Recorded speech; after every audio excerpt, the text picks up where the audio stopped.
Hello friends, मैं नरोत्तम लोरोली और आप देख रहे हैं हमारी YouTube channel Ambedkar people's voice को। दरअसल आज आप एक बहुत ही बड़े गंभीर मुद्दे पर आपसे बातचीत करने वाले हैं। पिछले दिनों चंद्रशेखर आज़ाद, भीम आर्मी के संस्थापक, नाम आपने सुना होगा, अच्छी तरीके से आप उनके बारे में जानते भी होंगे। उन्होंने एक ऐलान किया कि वो चुनाव लड़ने जा रहे हैं और उत्तर प्रदेश की कई सीटों के ऊपर वो चुनाव लड़ेंगे। हालांकि उन्होंने बाद में स्पष्ट किया कि वो उत्तर प्रदेश के नरेंद्र मोदी के खिलाफ चुनाव लड़ेंगे, स्मृति ईरानी के खिलाफ भी चुनाव लड़ेंगे। इसके बाद उन्होंने एक रैली निकालने की कोशिश की, जो बहुजन हुंकार रैली के नाम से उन्होंने एक रैली निकाली। उत्तर प्रदेश के अंदर उनको गिरफ्तार करने का मामला भी सामने आया, फिर उसके बाद उनकी तबीयत बिगड़ने का मामला भी सामने आया और फिर उसके बाद सियासी हालातों को, नाजुक समझते हालातों को देखते हुए कांग्रेस की नई बनी राष्ट्रीय महासचिव प्रियंका गांधी भी उनसे मिलने के लिए पहुंच गई और उसके बाद जो सवालों के घेरे थे वो और ज़्यादा मजबूत हो गए।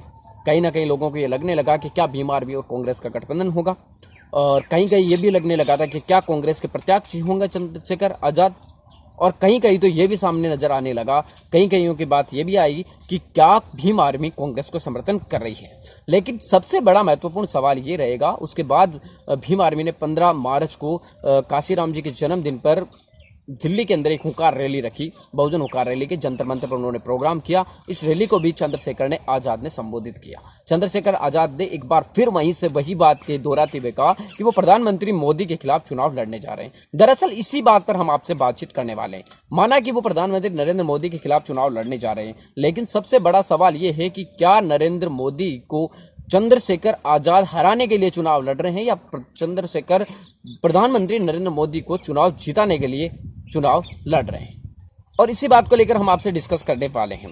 दरअसल आपको बता दें कि इस वक्त देश के हालात बहुत ज़्यादा नाजुक हैं। देश के अंदर लगातार संवैधानिक जो संस्थाएं हैं उनके ऊपर कटोराघात किया जा रहा है और लगातार लोगों की तरफ से आह्वान किया जा रहा है कि किसी भी प्रकार इस बार बीजेपी को हरा कर लोकतंत्र को बचाया जाए, संविधान को बचाया जाए। लेकिन ऐसे माहौलात के अंदर जहाँ इतने दिन खुद चंद्रशेखर आज़ाद जब जेल से छूटे थे तब उन्होंने साफ कहा था कि वो चुनाव लड़ना उनका मकसद नहीं है। भीम आर्मी उस तरीके से काम करेगी जिस तरीके के आरएसएस काम करती है, मतलब बीजेपी के लिए जिस प्रकार का काम आरएसएस करती है उसी प्रकार भीम आर्मी आरएसएस की तरह ही काम करके देश के अंदर चुनाव लड़ेगी, बल्कि वो नेतृत्व पैदा करने का काम करेगी और किसी भी प्रकार का उनका चुनाव का कोई ताल्लुकात नहीं है, बल्कि उनको संविधान को बचाना और सामाजिक तौर से बहुजन समाज को मजबूत करना है। और इसी को लेकर अब एंड टाइम पर जहां चुनाव आने नजदीक हो चुके हैं, जहां चंद्रशेखर आज़ाद लगातार उस समय कहा करते थे कि बहुजन जो संगठन है या बहुजन जो दल होंगे, अगर कांग्रेस या बीजेपी गैर बीजेपी कोई गठबंधन बनता है तो हम उनके साथ होंगे। लेकिन अब गठबंधन भी बन चुका है और उसके बाद चुनाव के ऐलान की तारीखों का ऐलान हो गया और उसके बाद चंद्रशेखर आज़ाद का ये बयान कि मुझे चुनाव लड़ना है और मैं चुनाव लड़ूंगा प्रधानमंत्री नरेंद्र मोदी के सामने। तो आप एक बात सोचने की कोशिश कीजिए कि अरविंद केजरीवाल पिछले वर्ष नरेंद्र मोदी के खिलाफ चुनाव लड़े थे और इतने बड़ा नेता चुनाव लड़ने के बाद भी वो पूरी तरीके से चुनाव हार गए थे, मोदी चुनाव जीत गए थे। और इसका कारण ये रहा क्योंकि प्रधानमंत्री मोदी के खिलाफ चुनाव लड़ने वालों की संख्या बहुत ज्यादा में थी और खुद बीजेपी ये चाहती है कि जितनी ज्यादा संख्या के अंदर प्रधानमंत्री नरेंद्र मोदी के सामने चुनाव लड़ेंगे उतना ही ज्यादा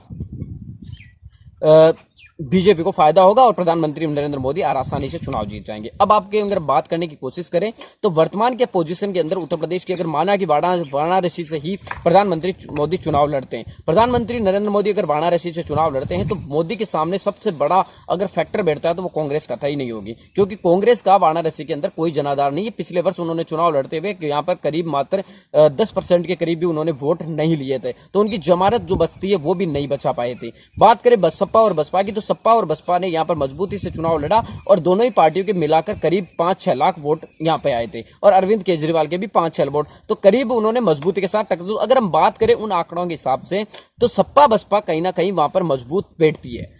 तो सपा बसपा अगर यहां पे मजबूती से चुनाव लड़ती है तो यही एकमात्र ऐसा विकल्प होगा जो नरेंद्र मोदी को हरा सकता है। लेकिन अगर इन वोटों के अंदर किसी ने डाइवर्ट करने की कोशिश की, चाहे चंद्रशेखर हो या चंद्रशेखर आजाद की जगह कोई और चुनाव लड़ो, तो उन वोटों के अंदर जो कोर वोटर होगा, दलित वोट बैंक होगा, बहुजन वोट बैंक होगा, यादव वोट बैंक होगा, मुस्लिम वोट बैंक होगा, वो कुछ छिटकेगा और कुछ छिटकेगा तो सपा बसपा को नुकसान होगा। और सपा बसपा को अगर नुकसान होगा तो कहीं ना कहीं बीजेपी की जो राह है या प्रधानमंत्री नरेंद्र मोदी की जो राह है वो आसान हो जाएगी। तो ये सवाल अपने आप में खड़ा होता है कि क्या नरेंद्र मोदी को हराने के लिए चुनाव लड़ रहे हैं या जीतने के लिए जिताने के लिए चंद्रशेखर आजाद है वो चुनाव लड़ रहे हैं। और इस बात का इल्म कहीं ना कहीं खुद चंद्रशेखर आजाद को भी इस बात का एहसास है कि प्रधानमंत्री नरेंद्र मोदी के खिलाफ चुनाव लड़ना उनका आत्मघाती फैसला होगा। लेकिन उसके बावजूद वे ऐसा क्यों कर रहे हैं ये तो आने वाले दिनों के अंदर ही साफ हो पाएगा। लेकिन कहीं ना कहीं अगर चंद्रशेखर आजाद चुनाव लड़ते हैं लोकसभा का तो सपा बसपा को, गठबंधन को नुकसान कुछ होगा।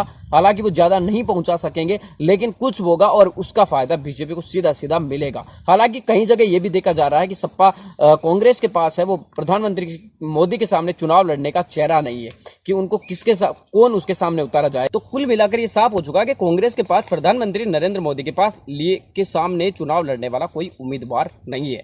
अगर प्रधानमंत्री मोदी के सामने लड़ने वाला उम्मीदवार नहीं है तो वो चंद्रशेखर आजाद को मोहरा बनाना चाहता है किसी भी तरीके से। और इस प्रकार से क्या होगा कि चंद्रशेखर आजाद का कैरियर ही है वो कहीं ना कहीं खत्म हो जाएगा और कांग्रेस को भी उसकी सहूलियत मिल जाएगी। और कहीं ना कहीं ये संपत्ति जो है वो बहुजन समाज की वो कांग्रेस के प्रति हो जाएगी, क्योंकि बहुजन समाज पार्टी और समाजवादी पार्टी ने चंद्रशेखर का साथ नहीं दिया और कांग्रेस ने उनका साथ दिया। तो दलितों की जो संपत्ति है या जो उसको सैम्पटी आप कह सकते हैं वो कहीं ना कहीं कांग्रेस के प्रति चली जाएगी और बीजेपी को इसका फायदा होगा, चुनाव जीत जाएगी और सपा बसपा को इसका नुकसान हो जाएंगे। तो इस अलायंसेस के बारे में आप क्या कहना चाहते हैं और आपकी क्या राय है कि क्या चंद्रशेखर अगर आजाद चुनाव लड़ते हैं प्रधानमंत्री नरेंद्र मोदी के खिलाफ तो ये बीजेपी के लिए फायदा होगा या नुकसान?